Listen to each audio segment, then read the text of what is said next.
guys, I'm Candy and welcome back to Candy's Locker Room. We have a lot to catch up on. Week 14 has just flown by us and it's already week 15, so we have to get that recap on week 14 and plus talk about some of these teams that have clutch playoff spots and some that will be looking forward to getting those playoff spots in week 15 possibly. The first game we're talking about is the Ravens and the Browns game, which many consider the game of the week and a lot of other people consider possibly the game of the season. It was a really good game, but the Baltimore Ravens, or as you Baltimoreans would say, the Baltimore Ravens, won against the Browns 47-42. But it gets even stranger. When he comes out like Superman and revives his team, throwing a 44-yard touchdown, then putting them within field goal range to beat the Browns. But I have a conspiracy, or I would say a mystery of my own. While Lamar Jackson was out doing whatever he was doing in that locker room, RG3 came out to take his spot.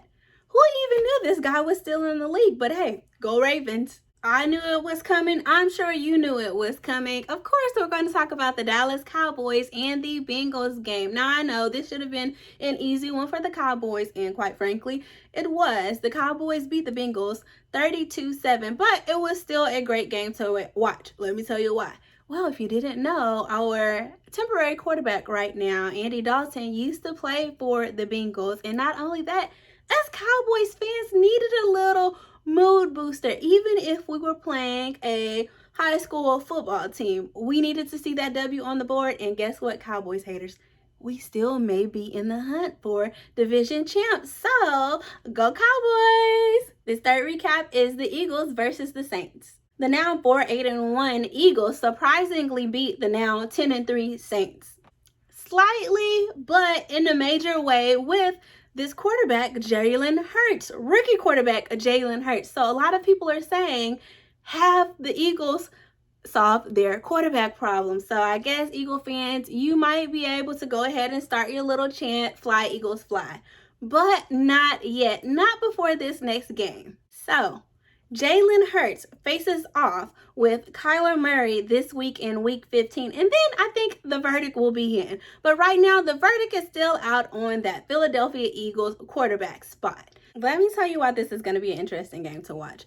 Both Jalen Hurtz and KylerMurray both went to OU alumnus, and both were in the running for the Heisman Trophy. Now, of course, KylerMurray won, but these are two rookie quarterbacks, and it's going to be a great game to watch.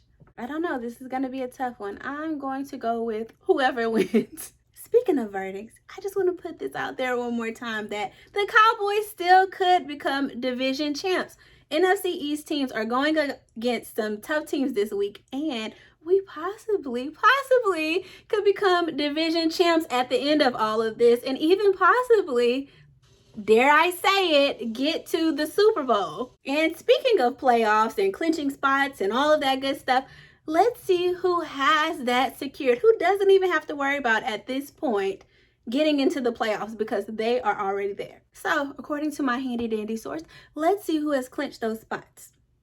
The New Orleans Saints, the Green Bay Packers, the Kansas City Chiefs, the Pittsburgh Steelers, even though they let the Washingtons embarrass them the other week. And that's it. So for week 15, a lot of teams are looking forward to getting that playoff spot secured. Here's who. In week 15, the Bucs, the Rams, the Seahawks could all possibly clutch playoff spots. And as far as the AFC, the Titans and the Bills could also clinch playoff spots this week. Whew, things are getting a little hot in the NFC. I might need this towel to cool off, but instead I'm going to use it to drop my flag on the play. My first flag on the play is the Steelers and the Bills game. McLeod from the Steelers is running the ball back, and he uses Poyer's head to leverage off of using his knee and tries to hurdle, backflip, front flip over him, and Poyer does not like that, and they get into it, and he shoves them in the face, and flag on the play. My next flag on the play was the Dolphins and the Chiefs game again. All right, maybe neither one of the teams plays because, oh my goodness, one of the Dolphins players, this huge guy, was just over there basically strangling one of the Chiefs players, guys. It's not funny, but it looks funny. Just watch. My last flag on the play is the Cardinals and the Giants game. One of the Giants players takes down KylerMurray, but it seems like he took a little too long for Murray for the guy to get off of him, and he didn't like that. He kind of shoved the guy off of him a little bit, and then one of Murray's players, the Cardinals, came and got in the guy's face. The guy didn't like it, and he was pointing at him like the whole Michael Jackson "You Bad" video. And yeah, now it's time for Candy's hot shot of the week. My first hot shot of the week is Minkah Fitzpatrick of the Steelers. He had on a caramel colored type suit, 2 buttons, one slightly unbuttoned, black turtleneck shirt, black loafers. It was really simple, but looked really nice on him. So he is my hot shot of week 14. My second hot shot of the week is a little bit different. It was Stefon Diggs for the ESPN cover. He posted one of his photos online, and he had on this black and white, very thin black and white lined suit, and open just enough so that you could see Cheetah coming from underneath, with black, white, and gray shoes. Not every man can pull off Cheetah, but he did so. All right, y'all, for this week, I'm bringing back my OG edition, and I'm bringing back an OG that I talked about before, none other than Mr. Primetime Deion Sanders himself. Earlier in the year, I bragged about Deion Sanders, well, not as much as Deion Sanders bragged about it, but bragged about him going over to HBCU, Jackson State University, in an effort to level the playing field for HBCUs. Well, since then, Deion has been turning players that had committed or supposedly was going to commit to other schools left and right to commit to JSU.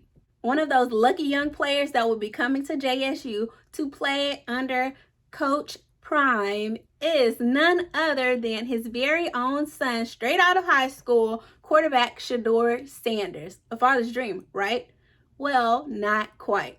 I'd say almost his dream, because his second to youngest son, Shiloh Sanders, is transferring from the University of South Carolina to come and join his brother and his dad in their effort to level the playing field for HBCUs at Jackson State University. Not only will Prime have one son playing for him, but 2 sons playing for him at the collegiate level. That is a father's dream come true. No, that's prime time, baby. All this talk about family and football and my beloved Cowboys is making me think about my dad's brother, my Uncle Johnny, who I said passed earlier in the year, but he was a huge Cowboys fan, and I just hope that, this is my uncle, of course, my Uncle Johnny, and I hope that the Cowboys can finish it off for me, him, the Cowboys, and I know he's up there in heaven, probably fussing at the Cowboys like me sometimes, but also smiling. That's all we have today for Candy's Locker Room. Thank you guys for tuning in. I will catch you in week 15 and so on. And don't forget to subscribe to my YouTube channel, Candy's Locker Room. Follow my Instagram page, Candy's Locker Room. And thank you guys for tuning in.